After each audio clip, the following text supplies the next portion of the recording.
Good day, everybody. Welcome to the channel. Make sure you like, comment, subscribe, share, all that fun stuff. I appreciate it. Um, Now, more hunting stuff in this video. We're still waiting for Dad to tag out. He's a lot more patient than I am. A little bit more patient than what the beautiful one is. And he's got things going on also. He does darts and stuff, so they got a tournament today or this weekend or something like that. I can't remember exactly, but he's got to help set up today and this evening and stuff like that. And he's got darts actually this evening, so he's a little bit busy today. But we got our friend Bear Claw is going to come back at some point today, um, and sit. So I cut up some wood, baited the pile. And first thing this morning, there was a beautiful buck there, and my heart dropped because I wish Dad was here to get that guy, but he wasn't. He's at home. He should be sitting. Dad, if you're watching, you got to sit. Um, Now, what I've been thinking about the last few days is at night and in the mornings, I'm hearing coyotes, and I drove the four-wheeler around the whole entire perimeter of our property, and off on our west side, there's a lot of coyote tracks that lead up into our wild spot and come into the backfield, and then a lot from our neighbors' fields that are coming across into our side too. Coyotes are, I forget the term, they're basically free range year round. If you see them, you are allowed to shoot them. And I believe they are the reason, because the last few days I've been hearing them a lot more than I've heard all year. And I think that might be part of the reason why we're not seeing as much action is the coyote pressure in the morning and then at night. The last few nights I've been getting a few bucks here and there. But what it seems like is they're actually staying all together with some of the does. Like they're sleeping on the bait pile and they're staying in groups, which is kind of odd to me because you don't usually get the does and the bucks kind of staying together, especially in the rut. So I don't know what's going on. So what we're gonna do is we have our meat locker here where us and some of our friends hang up their deer, and then we process the deer and all the remains of the carcass. What we're gonna do this year is we're actually gonna go bait coyotes, and eliminate the threat of all the coyote pressure that's here. Uh, if that's what it is, I'm not sure. Nothing has changed from 2-3 weeks ago to now. We're baiting the exact same stuff. Everything about the blind, our sitting, nothing has changed. It's the activity back here that's changed. And when you come back here, even if it's like this morning when I came back, it was about 9:30, something like that. I can't remember exactly what time it is right now, but it's somewhere in there. And I still heard them back here, somewhere back in the back line. So I think that's what we're going to do. And soon as hunting season is actually over, or maybe do something out in the edge of the field on the bush line out there away from here and see what that does. May work. I don't know. And then on my west side property, along the fence line, where my dogs don't go. My dogs don't go that far. If my dogs go outside, they run around the house, they run around the farm, or they go to the pond and back. They don't really go anywhere else. And if they do, they go together. And when I was out there, a whole bunch of coyote tracks and stuff like that, that's easy. But there was also a single wolf track. The wolf prints were like that big, and it was single, and it came up about halfway up our whole property, and then it cut across the field towards our pond, and then cut back into the wild spot. And through there, as you know in some of my videos, if you've been watching my videos, the wild spot where we go back with the kids and play and stuff, the coyotes and the wolves and stuff will stay in the ditch lines kind of helps cover them, and all the tracks lead right into there. And so we may do something in the wild spot, because if that's where their tracks are leading, I may bait there, because that's the other side of the property. So if we are shooting, it won't really affect anything that's happening here, because we're half a mile away. That won't affect them. So I think that's what we may do. It'll be a lot colder. We don't have a blind that's heated. We're lucky with this one. So right now it's actually really nice in here. I got the thermometer behind me. It is 15 degrees Celsius in here. So, but other than that, there's not much more new. We're gonna start getting the house set up, and we got a lot of stuff we've been collecting and getting and stuff, and just kind of throwing it here, throwing it there, wherever. So it's time for a house clean and get prepped for the holiday season. So, so we'll probably have people coming and going, and get the garage cleaned up, because I want to be able to have some fun on my birthday, but it stay out there and stay warm. So stay tuned. There's still a lot of stuff to go. We got Dad's hunt to go, and my buddy Bear Claw, I may record it. I'm going to talk to him about that, so we'll see what goes on. I may get it, but I may not get him on camera. I don't know what he'll say. So he's just a shy little fella. So we'll talk about that, and we'll see what our upcoming videos will be, and hopefully I'll bring you some surprises. I know I've said in previous videos how sit back here, love watching the wildlife, and the babies back here, the baby fawns, have gotten used to me, gotten used to all of us really. And we'll sit down here, we'll have a little fire, and the fawns will come right up. They're within 10 yards of us. And I thought I'd just show you. I've been back here, I built a fire, I cleaned out the wood stove, and made a whole bunch of noise, but these guys just don't care. And I'll show you exactly what I'm talking about. Ooh, fingers.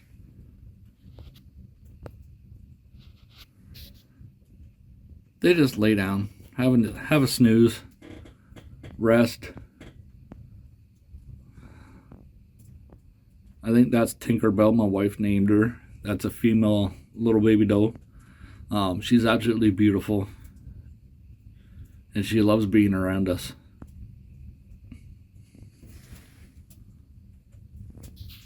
Yeah, that's Tinkerbell. I can tell by the ears. She's got the dark ears, dark nose. She's really pretty. I'll show you a picture at the end of the video of Tinkerbell. See, I even say Tinkerbell, and she moves her ears around for me. So yeah, that's what we get to enjoy. Like, we're in here. They know we're here. They don't really care. They sit back here, and they just lay down. That's maybe 10 yards. Well, yeah, about 10 yards from me. And they just sit and listen and watch, and kind of they're doing what I'm doing. Just they're animals. We're not. So pretty cool. This is why I love sitting back here and just enjoying it. It's a blast back here. So since I've tagged out this year, 2023, I'm also going to take this time to come back and enjoy the nature, and continue learning the rut, and see the process of what these guys do and the movements and stuff. But I also watch a lot of videos, trying to see if I can find some tricks and easier ways of processing and gutting and stuff like that. But I think what I'm going to do today, because I heard something interesting on a video the other day about different calls to help lure in does or bucks and stuff like that. I do several doe estrus calls, big buck calls, and but this person said what they do, and they have success with it, is fawn in distress calls. And what that does is it triggers the mama in the does, and they will come and try to find the fawn that's in distress. And that time in the rut, the bucks don't care about nothing. They have one thing on their mind, and that's getting the female. so it won't interrupt the bucks. And as the does come into that call, the bucks automatically follow. So I think today what I'm going to do is actually take the time, and I got fawns here at the bee right now, so I can't do it. But I'm going to try to do it this afternoon and just see what happens. If it'll work, if it doesn't. Because if it does, hey, that's something new that we can do, something new we can continue trying and see what happens. So I'm kind of intrigued to see if it'll actually work or not. The fawns are actually slowly starting to walk away. They've been here for 20 minutes or so eating. And what they do is they don't go find a water source. They'll just eat the snow as drinking. So, and I couldn't keep up with bringing water back here. It just kept freezing. But I think that's what I'm going to do today, is try to do this fawn in distress call to see if it'll lure in more females and see if it works. So stay tuned, and I guess we'll see if it'll work. Now, I believe taking time out, after my hunt, and do things like this, doing different calls and seeing what works and stuff, because the rut's still on. So I don't think it hurts anything by no means, because it's just sounds. It's not activity. It's not, things that the deer see, or it's not spooking. I've heard a lot of different theories. My friends have a lot of different theories. And in my opinion, I want to try. And it's because our landscape here is different from, a buddy's of mine somewhere else, or where they're hunting. All the landscapes are different. Everything around the landscape is different. Like here, we have a ton of very thick bush in behind. We have ponds over on the east side of us, and on the west side of us we have our neighbor who have a whole bunch of cattle. He has alfalfa bales, silage bales, a whole bunch of stuff over there that he feeds his cows. And all winter long we can look at his cows, and there is deer like crazy with his cows. So with us being in the middle of all that, we are a highway of different does, fawns, bucks, everything. And then last year we also had moose signs. We haven't seen a moose physically on our property. We did see a moose our first winter over at the neighbors. Got a picture of that back a long time ago. I'd have to do a lot of digging to find it. But you couldn't even make it out all that well. You could tell it was a moose by the size of the cow that was next to it, to the size of it. It was huge.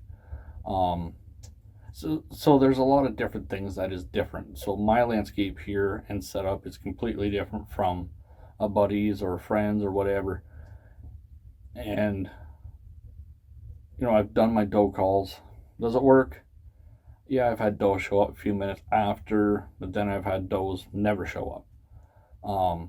Buck calls, the same thing. I've done it. I've had them show up before, but then there's times where I'll do it and nothing shows up but does. So I don't know. The fawn calls, I'm gonna try it today and see. I think it's just neat trying new things like this and learning what may work for us is maybe better than other places, other spots, other setups. The tree blind, it's hard to do stuff like that. You get your phones out, moving stuff out in the open where they can see you, and you spook them. Where here, I'm in a box blind, and like I can sit here and talk to you guys like this, and they don't really hear. If they do, there's not a lot of signs. If I'm moving in the chairs creak or the fire pops, stuff, yeah, they'll hear it, but they're not afraid of it. So I want to try it. I'm very intrigued about it. So I guess we'll see what happens. The fawns are alerted. Oh, there's something moving. Another doe coming in. Yeah, that's not the same one. So it may work.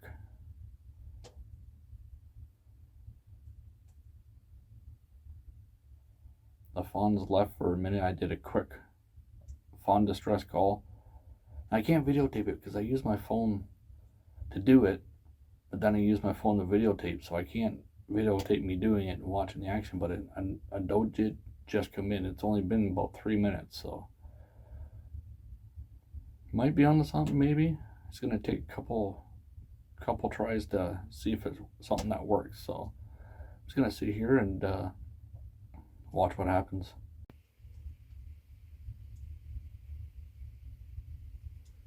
There you see the two smaller does, fawns, and then a doe that came in behind. We'll just see if there's any more does that'll show up.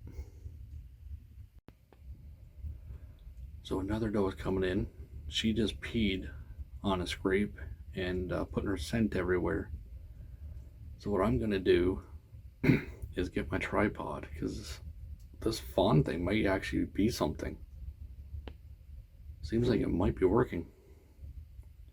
2 does within 4 minutes.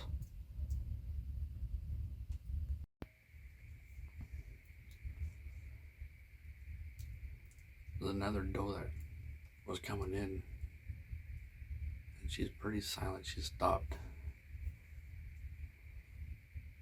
right there. Because at the bait pile we still have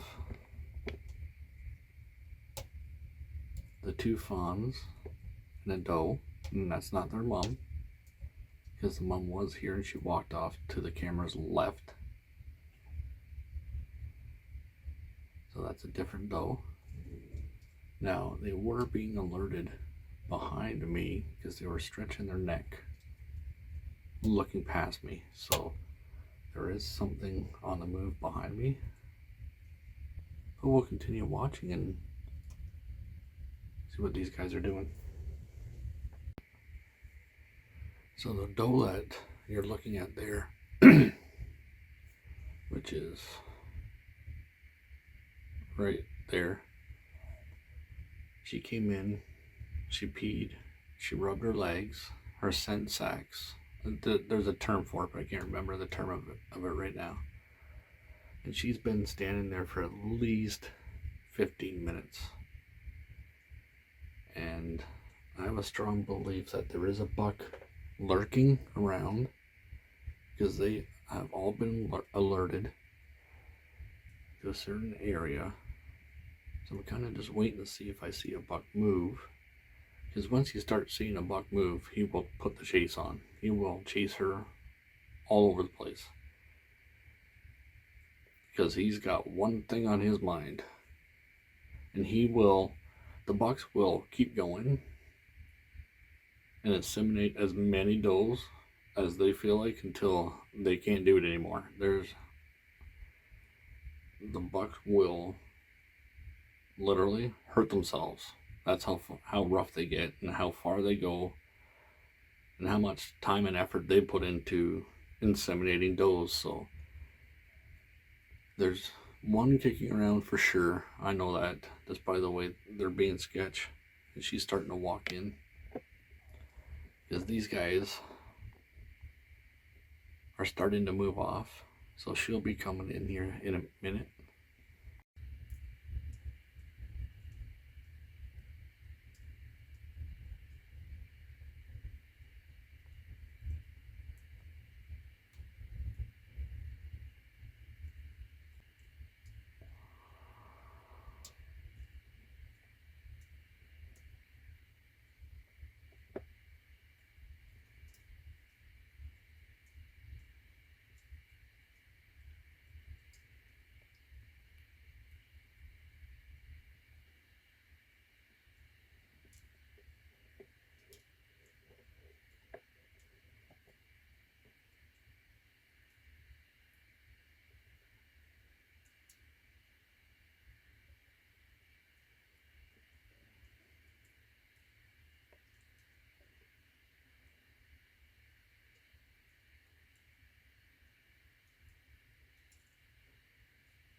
other doe.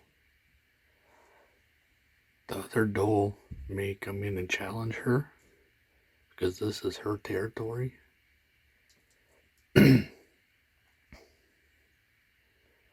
This one's a new doe that has come to the bait pile. So the other one may come and challenge her because the territory, this is her spot with her babies. And she looks like she might be coming in. So we'll see what happens.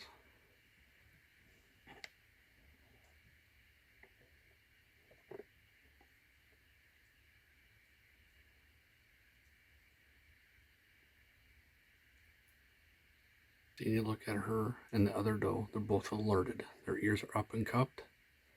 That's a sign that they've actually heard something that's alarming to them, which I said is most likely a buck that is stalking her. But any good mature buck, they take their time and they like to hide. And that's why they've lived as long as they have, because they take the time to protect themselves.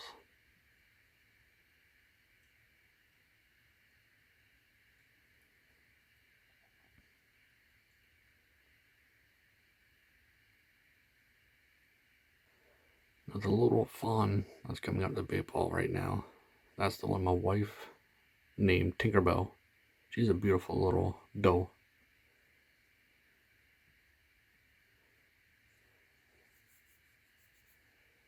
That other doe that is showing more dominance, she's a real bitch. She doesn't like anyone being at the bait ball, and she tries to chase them all off. I don't know if the camera's picking up that sound, but even at, it's probably just a little after 11 a.m. There's still coyotes making noise, which is very strange. So I turned the camera off for a few minutes. This is the doe at the bait pile, is the sketchy one that came in from the right. Mama is behind her, and there's another doe that has come in back there with her young one. So doing this fawn call has brought 3 does and a baby to here very quickly, within 15 minutes. So this may be something.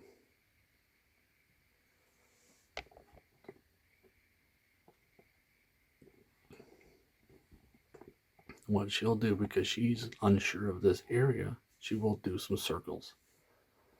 The doe in behind, back in the back there, she was just peeing, marking her territory. Which, when you're a hunter, that's what you want the does to do, especially with them being estrus, because the bucks smell it. There's a lot of action happening. I'm super excited about this, so I'm just going to stop talking, and you can let the camera roll for a bit.